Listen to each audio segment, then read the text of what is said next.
Pessoal, na aula de hoje nós vamos estudar a técnica da análise de variâncias, também conhecida por ANOVA, cujo propósito é testar se existem diferenças significativas entre médias de grupos independentes. Mas para estudar a ANOVA, nós precisamos compreender o conceito da estatística F. Então considere a seguinte situação, que eu tenho duas populações com distribuição normal, independentes, e de cada uma dessas populações eu escolha amostras de forma aleatória. E imagine que da população 1 eu peguei a amostra 2, calculei a variância, então população 1, amostra 2, variância. E da população 2 eu peguei a amostra 6, calculei a variância. População 2, amostra 6, variância. E estabeleci a relação entre elas. Repeti esse experimento mais uma vez, pegando aqui a amostra 4 da população 1, calculando a variância, e também aqui da população 2, peguei a amostra 1 e calculei a variância. E mais uma vez estabeleci a relação entre essas variâncias, ou a razão entre essas variâncias.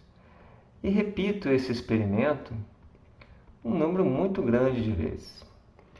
Bom, quando eu faço isso, a distribuição da razão das variâncias amostrais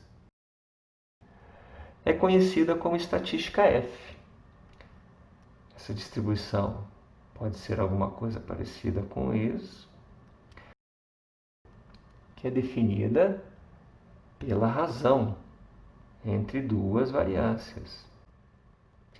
Vamos simular como é que essas distribuições da estatística F funcionam quando eu tenho amostras com um determinado tamanho, podendo ser esses tamanhos das amostras iguais ou diferentes. Bom, vamos analisar esse código R que eu preparei aqui.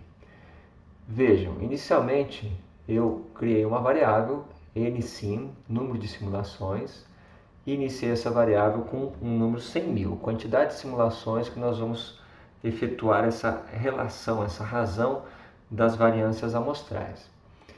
E estipulei N1 e N2 como o tamanho das amostras em que nós vamos calcular essas razões amostrais. Inicialmente configurado para 40 e 30.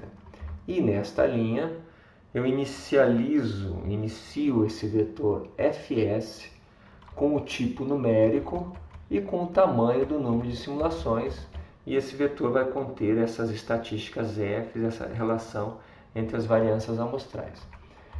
E aí entro neste loop, neste for. Este for vai repetir de 1 a nsim, ou de 1 a 100.000, o código que está dentro dele. 100.000 vezes esse código vai ser repetido. E o que é que o código faz? Bom, eu calculo a variância de amostras aleatórias de populações distintas com distribuição normal. O Rnorm me traz uma distribuição normal com o tamanho que eu determinar, ou seja, ela gera um conjunto de N1 elementos, nesse caso 40 elementos, com média 0 e desvio padrão 1. Assim que eu gero esse conjunto, eu calculo mais uma vez o desvio padrão e levo ao quadrado, porque me interessa a variância dessa amostra aleatória. Vejam que a função Rnorm me caracteriza que são conjuntos independentes. Essas amostras são independentes, portanto, teoricamente, de populações independentes, então obedece à definição da estatística F. Independentes é quando são disjuntos, não existe interseção entre os elementos das duas populações. Bom, e por que eu extraio novamente o desvio padrão desse conjunto e elevo ao quadrado? Não tinha sido aqui configurado o desvio padrão como 1, então esse conjunto não teria que ter um desvio padrão exatamente igual a 1? Não necessariamente, né, pessoal? Quando utilizamos a função Rnorm, ela cria um conjunto de elementos o mais aproximado possível dos parâmetros que foram passados, mas não é exato. Vejam bem, Se eu pegar essa função R9 e jogar numa variável aqui, st de teste, e executar, pronto. Eu tenho aqui a variável st com 40 elementos aleatórios, cujo desvio padrão real é dado por 0,87. Vejam que é próximo de 1, mas não é igual a 1. Ok? Então, eu faço isso para uma primeira amostra de tamanho N1 e faço isso para a minha segunda amostra de tamanho N2, no caso aqui 30. Então, de populações disjuntas, de populações independentes, calculo as respectivas variâncias reais, neste caso aqui seria o desvio padrão elevado ao quadrado, por exemplo, daria 0,76, calculo as variâncias reais e produzo a estatística F, que é dada pela razão dessas duas variâncias, e repito isso 100.000 vezes. Vamos ver o que acontece se nós rodarmos essa simulação 100.000 vezes. Vejam, rodou, gerou aqui um FS bastante grande, com 100.000 elementos, cuja distribuição eu peço para mostrar inicialmente com a função hist, de histograma. Então, o histograma desta distribuição é este aí que nós estamos vendo. Se traçarmos a curva suave respectiva a este histograma, nós teremos essa linha vermelha.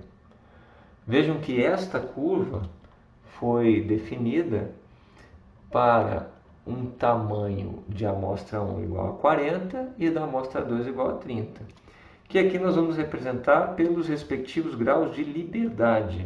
O que é o grau de liberdade? É o tamanho da amostra menos 1. Então, para o par de graus de liberdade, 39 e 29. Por que eu mostrei esses graus de liberdade? Porque esta curva ela é dependente deste par de graus de liberdade. Em outras palavras, ela varia, ela difere cada vez que eu altero os números de graus de liberdade.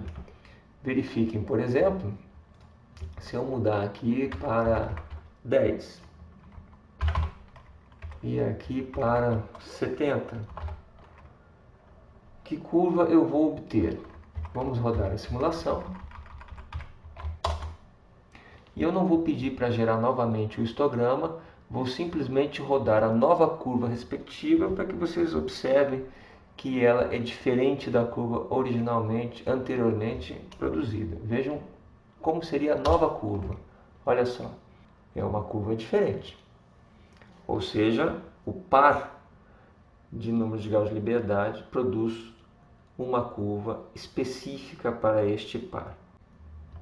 Verifiquem que nas simulações eu gerei aqui a segunda amostra com uma média diferente. Mas pela definição da distribuição F, as populações precisam ser independentes, com distribuição normal e com variâncias iguais. Então não tem problema que tenhamos médias diferentes ao produzir aí as amostras nessa simulação. Mas as variâncias foram configuradas com o mesmo valor. Pessoal, vamos conhecer aqui as propriedades da distribuição F. Primeira, a curva é assimétrica à direita. Os valores de F são sempre positivos. Sim, as variâncias são números, grandezas elevadas ao quadrado, portanto, sempre positivas. Há uma curva da distribuição F diferente para cada par de graus de liberdade, é o que acabamos de ver na simulação. E a área sobre a curva, F é igual a 1. Em outras palavras, essa é uma curva de densidade de probabilidade. E o que isso quer dizer? Ora, quer dizer que eu consigo calcular a probabilidade de uma determinada estatística F acontecer. Suponha que eu tivesse este aqui. Ora, se eu quiser determinar a probabilidade de algo ser maior ou igual a f, basta que eu calcule a área sobre a curva a partir desse ponto. Bom, isso também me permite, então, trabalhar com testes de hipótese. Testes de hipótese são baseados numa escolha, que é definida pelo nível de significância ou pelo grau de confiança. Em geral, trabalhamos com 95% de confiança e o que significa nível de significância de 5%. Portanto, suponha que esse determinado f, essa probabilidade de acontecer, de algo ser maior ou igual a f, fosse igual a 0,01, portanto, muito pequena, menor do que 5%. A partir do momento que esta escolha tiver sido feita, ao encontrar uma probabilidade cujo valor é menor do que o nível de significância escolhido, então eu posso rejeitar a hipótese H0, que me diz que o f é igual a 1, e aceitaria H1, que me diz que f é diferente de 1. Por outro lado, se p é maior do que 0,05, se eu falho em rejeitar H0, eu considero f igual a 1 e, portanto, considero que essas variâncias são iguais. E por que o teste é feito em relação ao valor 1? Por definição, as variâncias das populações que estão sendo comparadas e cujas razões são estabelecidas, essas variâncias são iguais. Se são iguais, a razão entre elas deve tender a 1. E por que o nome análise de variância se estamos comparando médias? Bom, quando estamos testando diferenças estatísticas entre médias, na verdade o que efetivamente se comparam são as variâncias. E o coração da ANOVA reside exatamente no fato de que as variações podem ser divididas ou particionadas. Vamos dar um exemplo. Suponha que temos esses dois grupos, cada um com 3 elementos, e que a média do primeiro grupo é 2 e a média do segundo grupo é 6. E desejamos utilizar a técnica da ANOVA para avaliar se essas duas médias são estatisticamente iguais ou diferentes. Uma forma de avaliar a variação dentro de cada grupo é pela soma dos erros quadrados, que aqui está representada por SS, Sum of Squares, e verifiquem que em cada um dos dois grupos a soma dos erros quadrados é igual a 2. A ANOVA inicialmente considera que esses dois grupos fazem parte de um grupo maior, um único grupo. E avalia inicialmente qual é a variação global encontrada dentro deste grupo. E a partir daí, o problema consiste então em descobrirmos quanto desta variação total pode ser explicada pelo modelo estatístico. Qual é o modelo estatístico que representa o primeiro grupo? É a sua média, e assim, identicamente, para o segundo grupo. Vamos representar graficamente essa situação. Vejam, aqui temos o primeiro grupo, com seus respectivos elementos, 2, 3 e 1, e aqui o segundo grupo, com seus elementos 6, 7 e 5. O modelo de cada um desses grupos é representado por sua média, mas inicialmente temos um grupo maior, como considera a ANOVA, cuja média global é 4, a partir da qual nós podemos determinar qual é a variação global. A variação global é a soma dos erros quadrados ou das distâncias ao quadrado dessa diferença entre o que eu observo e o que o modelo prevê. Bom, representando neste gráfico a média de cada grupo, e tomando, por exemplo, esta observação, é possível ver que a variação total é explicada, em parte, pela diferença entre a média do grupo e a média global. Vejam que isso é verdade para todos os elementos dos grupos. Então, a variação explicada pelo modelo estatístico pode ser representada pela soma dos quadrados desta variação respectiva aos modelos, que é dada pela diferença entre a média de cada grupo e a média global, neste caso elevado ao quadrado, para que as diferenças de sinais opostos não se anulem. E o que mais explica a variação global? Olhando para os elementos dos grupos, podemos observar que a porção faltante é dada pela diferença entre o valor que se observa e o valor previsto pelo grupo, a média do grupo. E essa porção também conhecida por erro ou resíduo. E isso se repete para todos os elementos do grupo. Logo, a parte da variação total, explicada pelos erros ou resíduos, pode ser dada pela soma de todos esses segmentos, também elevado ao quadrado. Mas essas somas dos quadrados, tanto do grupo quanto dos resíduos, elas são dependentes da quantidade de grupos e da quantidade de elementos dentro desses grupos. Então, a coisa certa a fazer seria, no lugar de tomar essas somas, tomar a média. Portanto, nessa primeira aqui, eu dividiria pelo número de grupos, neste exemplo, 2. E esta outra aqui eu dividiria pelo número de elementos, somados os dois grupos. Então, são 6 elementos no total.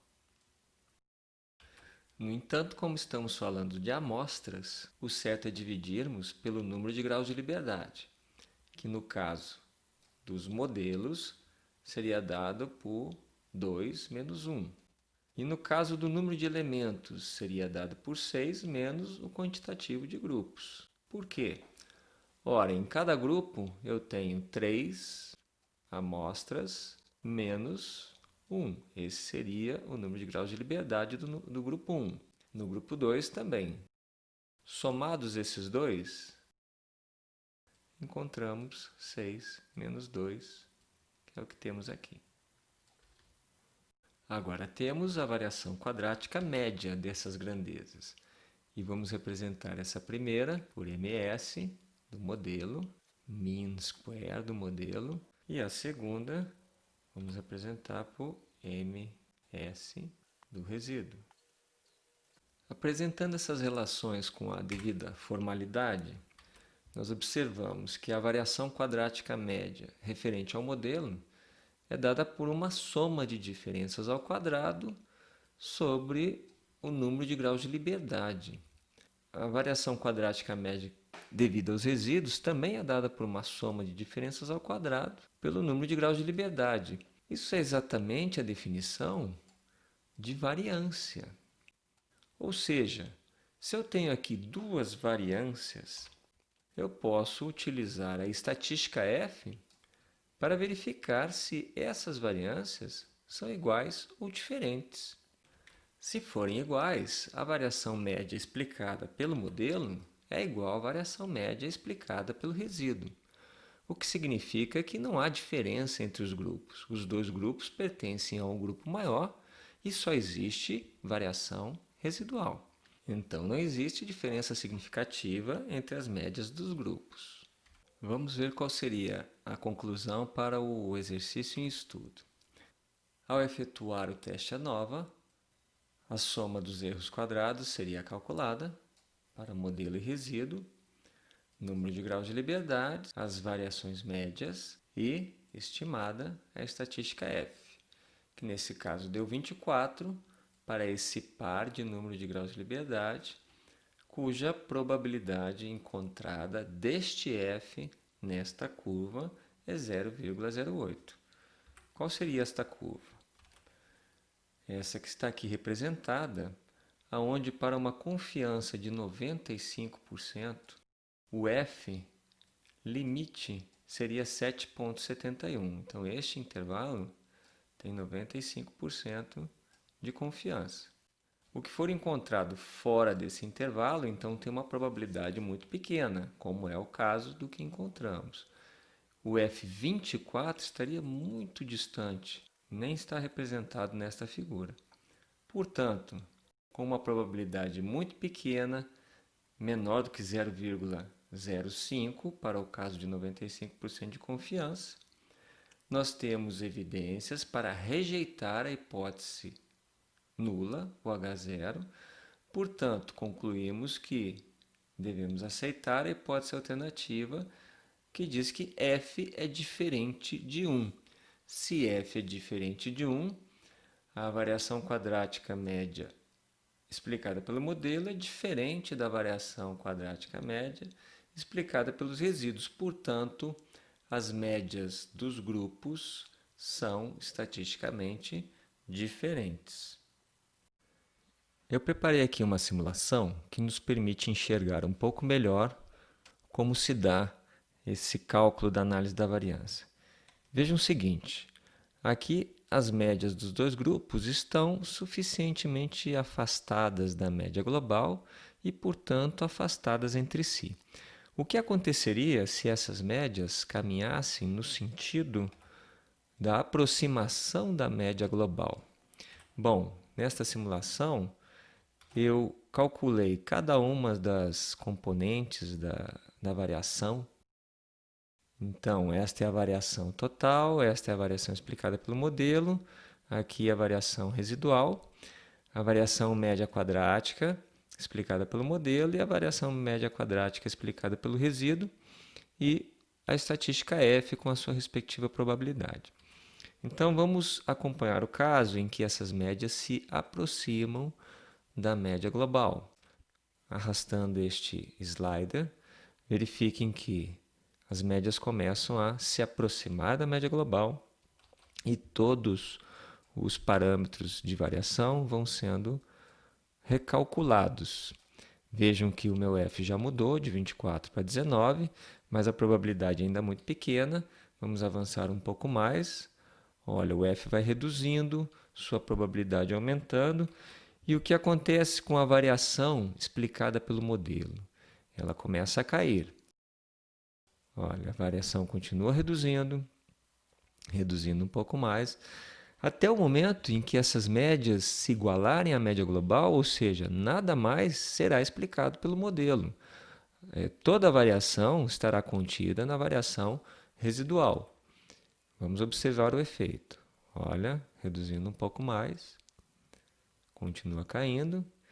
Verifiquem que já neste ponto, retornando um pouco, neste ponto aqui o f é 8,6, P ainda é menor do que 0,05, portanto, eu rejeito a hipótese nula de que o f é igual a 1 e que essas variâncias seriam iguais. Por enquanto, elas ainda são diferentes, essas médias estatisticamente falando continuam diferentes, mas quando eu avanço um pouco mais, olha o que acontece, o P agora passa a ser maior do que 0,05. Portanto, eu não tenho mais evidência para rejeitar H0 e aceito a hipótese de que f é igual a 1. Este f igual a 6, estatisticamente falando, não pode ser dito como diferente de 1, é igual a 1. E a partir deste ponto, essas médias dos grupos já são consideradas estatisticamente iguais. Verifiquem, vamos continuar avançando. As médias vão se aproximando cada vez mais.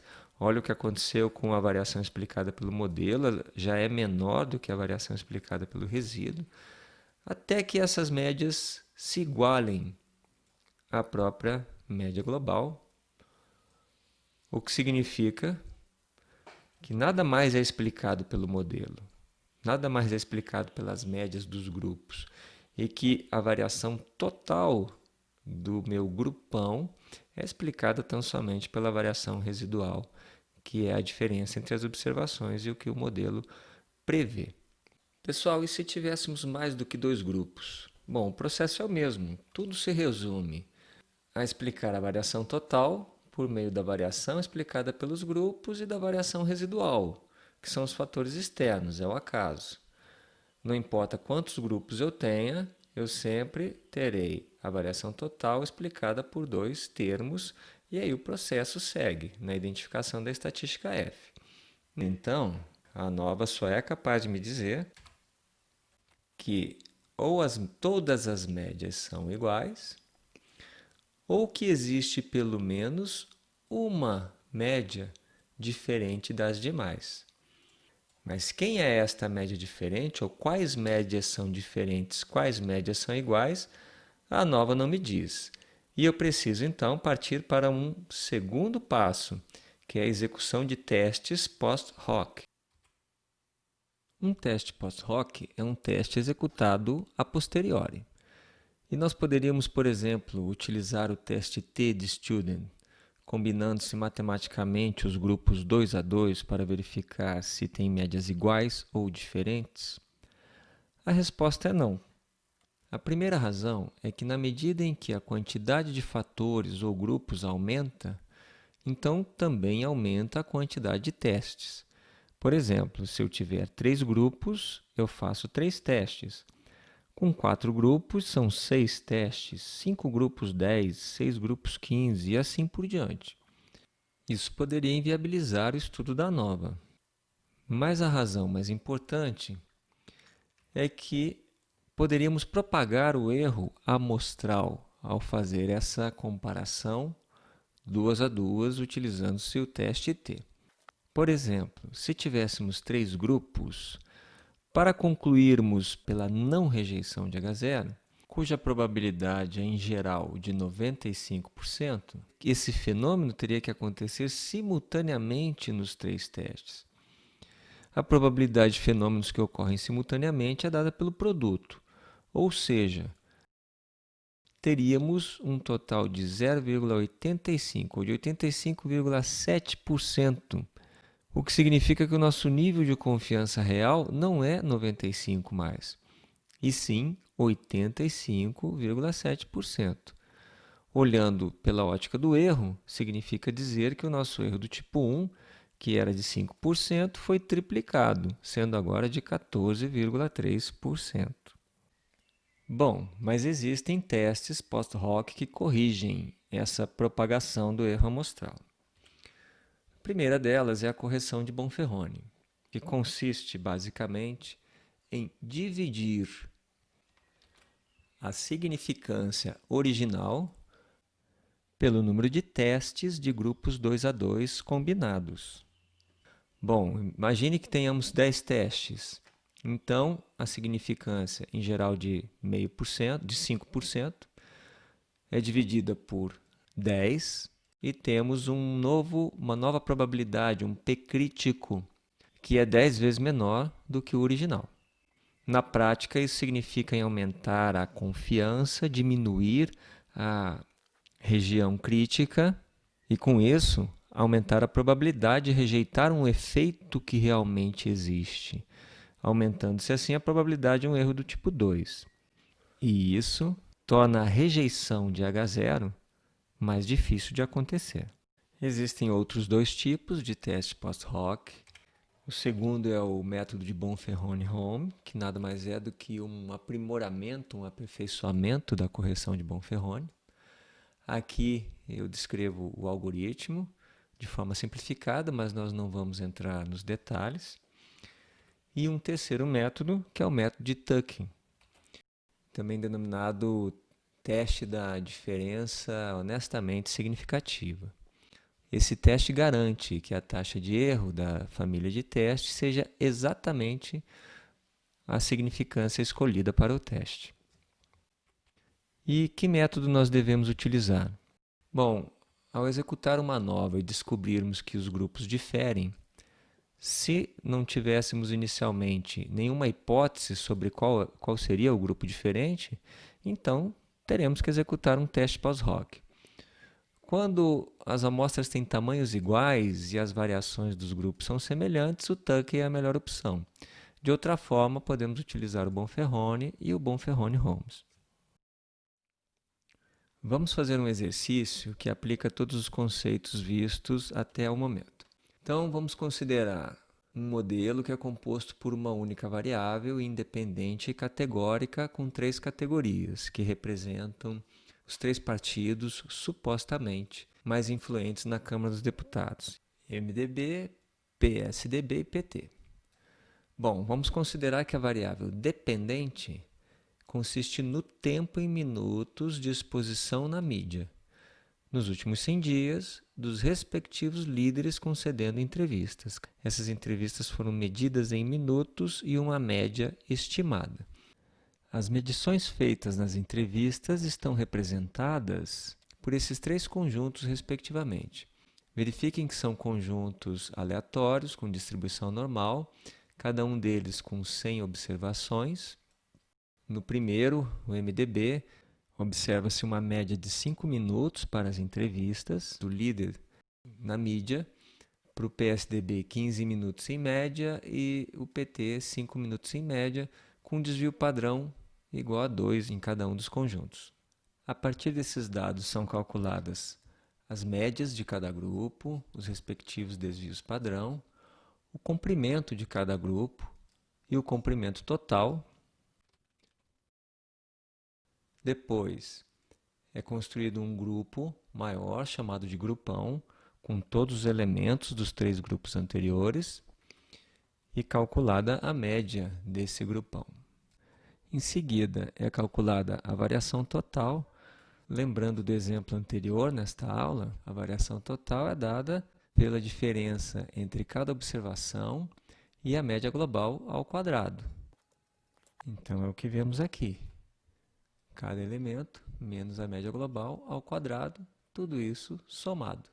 Temos a variação total. Na sequência, calculamos a variação referente ao modelo, que é dada pela diferença entre a média de cada grupo e a média global ao quadrado, multiplicado pelo tamanho de cada grupo. É o que temos aqui. E, por fim, calculamos a variação referente ao resíduo, que é dada pela diferença entre as observações dentro de cada grupo e a média daquele grupo elevado ao quadrado, isso feito para os 3 grupos somados. Então, cada elemento do grupo menos a média do grupo elevado ao quadrado, somado, isso feito para os 3 grupos.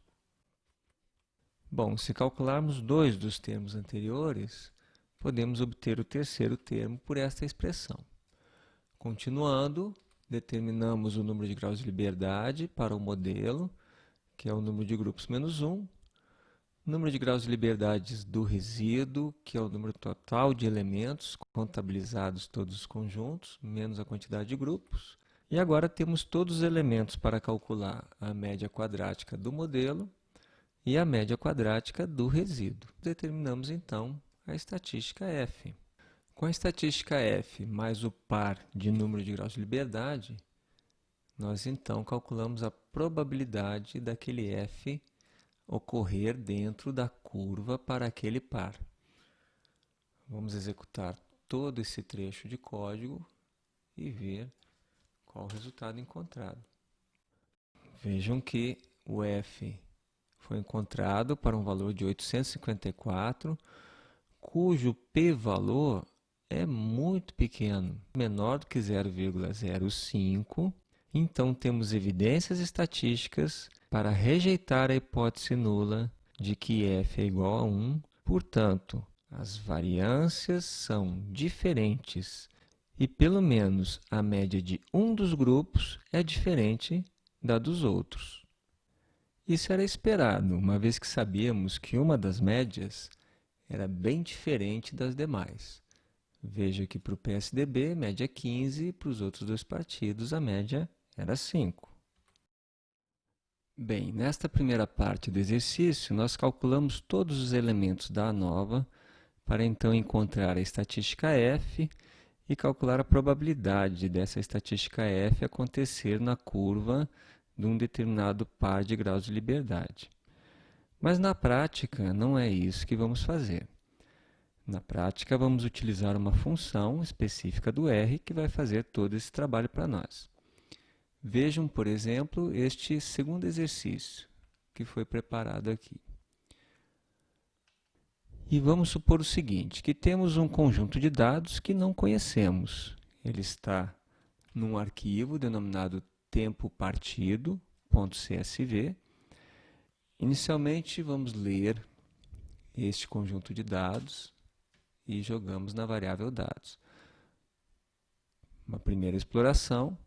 Temos aqui duas variáveis, uma TP, que corresponde ao tempo da entrevista, e a variável partido, que corresponde ao partido do entrevistado. Explorando um pouco mais, avançando um pouco mais, eu posso abrir este conjunto de dados e consigo observar como os dados estão distribuídos. Bom, retornando, uma forma de verificar como os dados, como os grupos estão posicionados um em relação ao outro é utilizar a função BlockSpot, com o tempo da entrevista explicado pela variável partido. Vamos ver como é que fica. Olha, pelo BlockSpot, parece que a média do tempo de exposição à mídia do partido PSDB é maior que as médias dos partidos MDB e PT. Isso já é uma possível conclusão. Então vamos rodar a nova e ver o que o resultado nos diz. Só que desta vez vamos rodar com a função AOV do R. E a função AOV, como primeiro parâmetro, recebe uma fórmula. Nesta fórmula estamos dizendo que a variável TP, que é o tempo de exposição, é uma função da variável partido. Executando então esta função e pedindo ao R para apresentar a síntese dos resultados, vejam o que encontramos. Todos os elementos da nova calculados para nós. Aqui o número de graus de liberdade, vejam que são 3 conjuntos, 3 grupos, então eu tenho 2 graus de liberdade, são 100 observações em cada amostra, portanto 300 menos 3, 297, a soma dos quadrados para o modelo e para os resíduos, a variação quadrática média para o modelo e para os resíduos e a estatística F. Vejam que, para este par de graus de liberdade, o F tem uma probabilidade muito pequena, ou seja, nós temos evidências para rejeitar H0 e aceitar H1, que diz que pelo menos uma das médias é diferente das demais, e é o que tínhamos observado aqui. Mas a ANOVA não me diz que grupo tem média diferente dos demais grupos. Então, na sequência, teríamos que executar testes pós-hoc. Simplesmente olhar o gráfico, aqui seria útil, porque são 3 grupos e esta diferença é bem acentuada. Mas se tivéssemos uma grande quantidade de grupos, muito mais do que 3, ficaria difícil visualizar graficamente. O correto a fazer é executar o teste pós-hoc.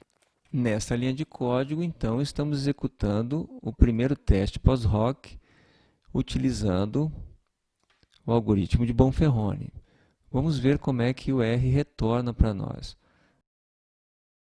Veja o que a função nos trouxe, essa matriz aqui, de partidos comparados 2 a 2. Então, PSDB comparado com PMDB me trouxe uma probabilidade muito pequena, menor do que 0,05.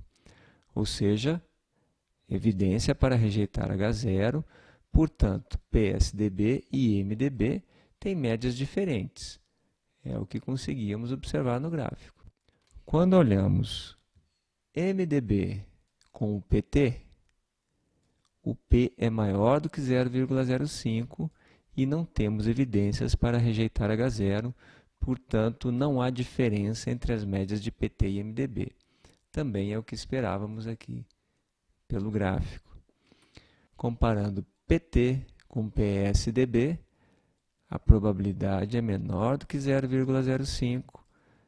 Rejeitamos H0 e concluímos que as médias de PSDB e PT são diferentes. É o que também conseguimos observar na figura. Vamos ver como ficaria com o algoritmo de Bonferroni-Holmes. A matriz resultante também me apresenta diferença entre PSDB e MDB.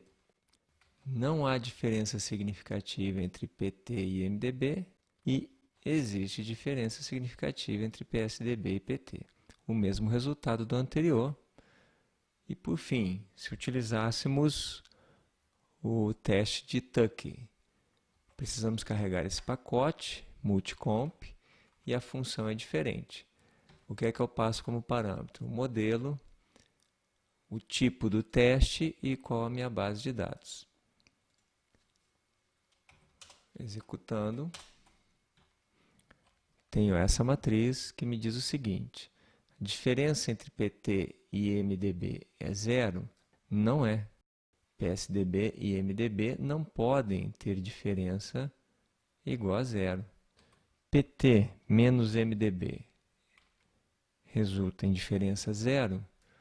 Nesse caso, sim, porque o P é maior do que 0,05, então eu não posso rejeitar H0, que diz que não há diferença entre as médias.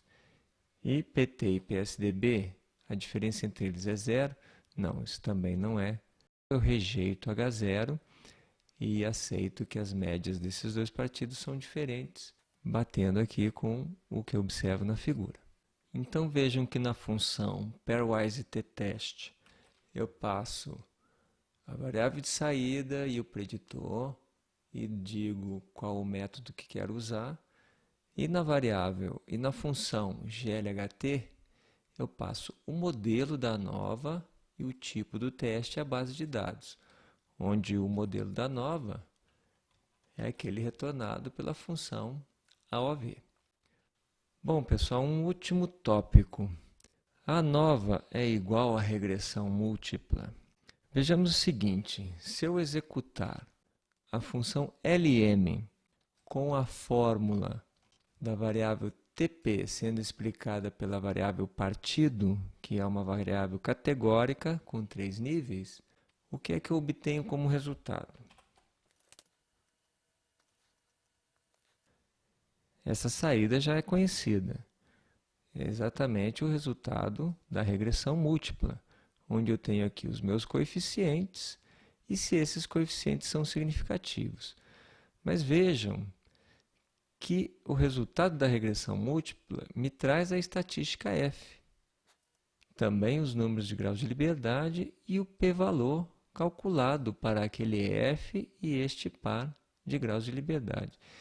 Esses são exatamente os valores que eu obtive da minha função AOV. Verifiquem que o valor de F é 122,4.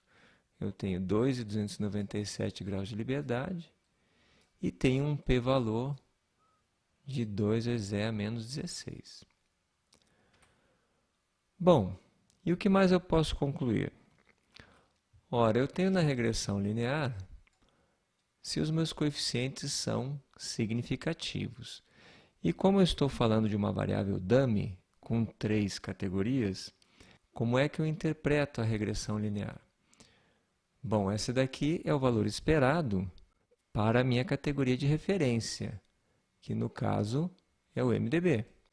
Este valor aqui, este coeficiente, é quanto a média varia quando eu saio de PMDB para PSDB. E a média varia 3,5 pontos ou 3,5 minutos no tempo de exposição à mídia. E esta variação é significativa. Em outras palavras, existe diferença entre a média ou o valor esperado de MDB e o valor esperado de PSDB. Mas quando olhamos o caso do PT em relação à categoria de referência, o coeficiente não é significativo. Ou seja, esse menos 0,3, estatisticamente falando, não é diferente de zero. Em outras palavras, o valor esperado para o MDB não é diferente do valor esperado para o PT. Então, não existe diferença entre as médias de PT e MDB. No entanto, existe diferença entre a média de MDB e PSDB. Logo, a ANOVA e a regressão linear são a mesma coisa. Na verdade, a ANOVA é apenas um caso especial da regressão linear múltipla. Nesta aula, nós aprendemos a técnica da análise de variância, Vimos o conceito da estatística F, os testes de hipótese post-hoc e também vimos a ANOVA como um caso especial da regressão linear. Até a próxima aula!